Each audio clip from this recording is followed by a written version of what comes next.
स्थगित को शांति का वचन भाई भगत सिंह के द्वारा जनवरी 18। अविश्वासियों के साथ असमान जुए में ना जुतो। दूसरा कुरिन्थियों 6 अध्याय 14 पद। यहोशू के दिनों में इज़राइल की संतान परमेश्वर की आज्ञा पूरी रीति से ना मानी और यबूसियों को देश से ना निकाला।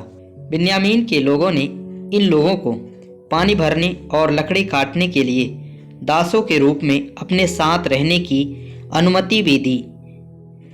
यही उनसे बड़ी गलती हो गई। अब वे इतने बलवंत हो गए कि दाऊद को ठट्ठों में उड़ाते हैं। इससे पहले कि दाऊद सब पर राजा बन सके, उसे इन यबूसियों को पराजित करना पड़ा। बाद में हम पढ़ते हैं कि कैसे एक यबूसी था जो अब भी देश में रह गया था। जब वह हटाया गया तब परमेश्वर ने दाऊद को मंदिर का नमूना दिखाया।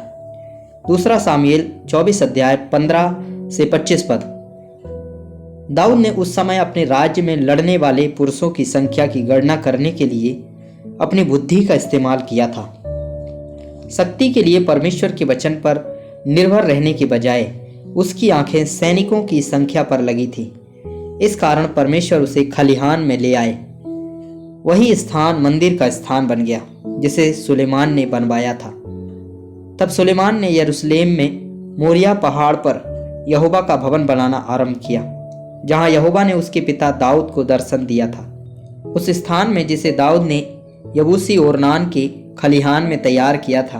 दूसरा इतिहास 3 अध्याय 1 पद। यह वही स्थान था जहां इब्राहिम ने अपने पुत्र इसहाक को वेदी पर चढ़ाया था।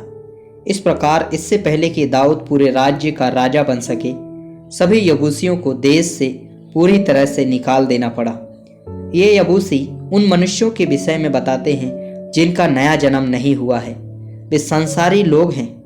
जब उन्हें यबूसियों की तरह परमेश्वर के भवन में कुछ अधिकार दिया जाता है तो वे शक्तिशाली हो जाते हैं। जिनका नया जन्म नहीं हुआ है उनका परमेश्वर के घर में कोई भाग या साझेदारी नहीं है। इसी तरह जिन्हें परमेश्वर के द्वारा बुलाया नहीं गया है उनका भी परमेश्वर के कार्य में कोई हिस्सा नहीं है। कुछ समूहों में मतदान और चुनाव के द्वारा कुछ लोगों को कलीसिया में ऊंचे पदवी में लाया जाता है।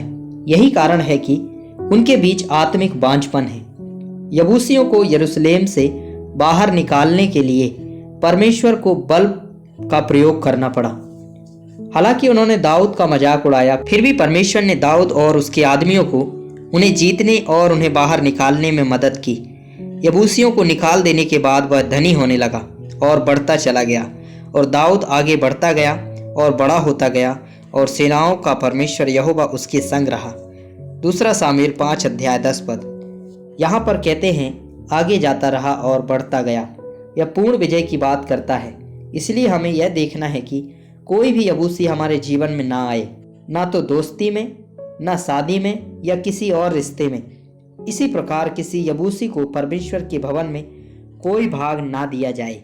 जिनका नया जन्म नहीं हुआ है और जिन्हें परमेश्वर की सेवा के लिए नहीं बुलाया गया है, उनका परमेश्वर के घर में कोई हिस्सा नहीं है।